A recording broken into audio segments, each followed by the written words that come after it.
Well, good morning, Crossings Community Church staff. It's Tuesday morning, and we just had a great Easter, and I hope you were blessed by all the activities, and I know that many people were blessed by your service to them during this very, very wonderful time.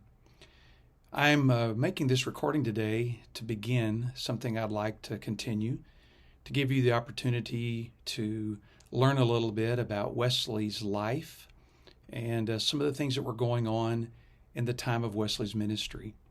And so I hope to be able to make these on a pretty regular basis. This could give opportunity for us to have some dialogue and questions and discussion about the life and ministry and times of John Wesley. If you have any questions or comments or thoughts, please contact me. Just get right back in touch with me.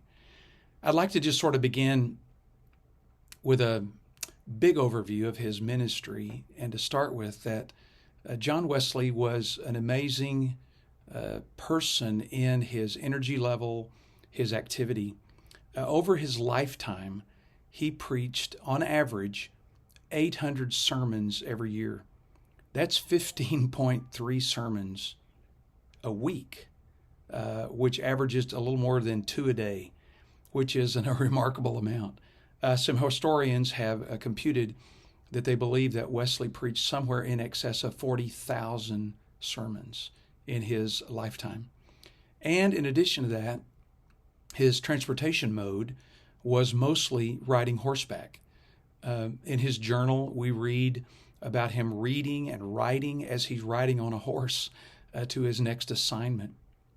And an attempt to sort of calculate that determined that there's the belief that Wesley rode on a horse in his entire ministry about 250,000 miles. In other words, 250,000 miles on horseback.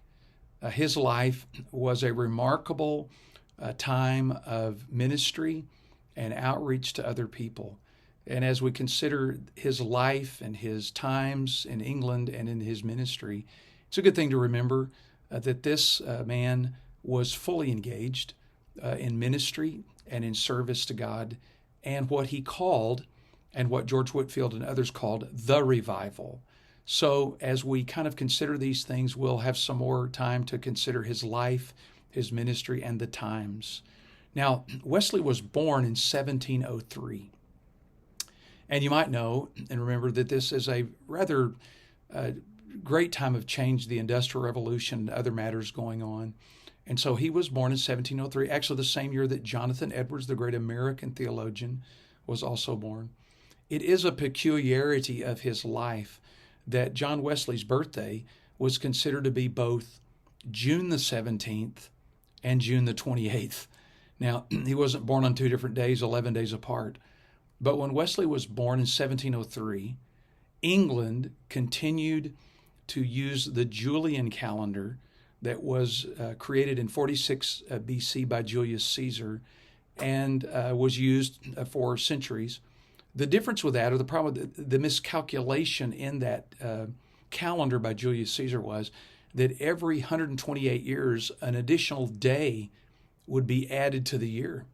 So by the time of 1703, it was actually 11 days longer than what was called the Gregorian calendar, which was created by Pope Gregory in the 15th century. And so England had the Julian calendar until 1752. And when they adopted that, Wesley's birthday changed from June 28th to June 17th. It's just a peculiar oddity about his life that one recognizes as it relates to his life. So if you read things about that, you may see that those 2 dates, but it's basically because England in 1752 changed to the Gregorian calendar. Well, that's enough for today. I hope we can have some more time together as we discuss matters about Wesleyan theology, John Wesley, and his great life.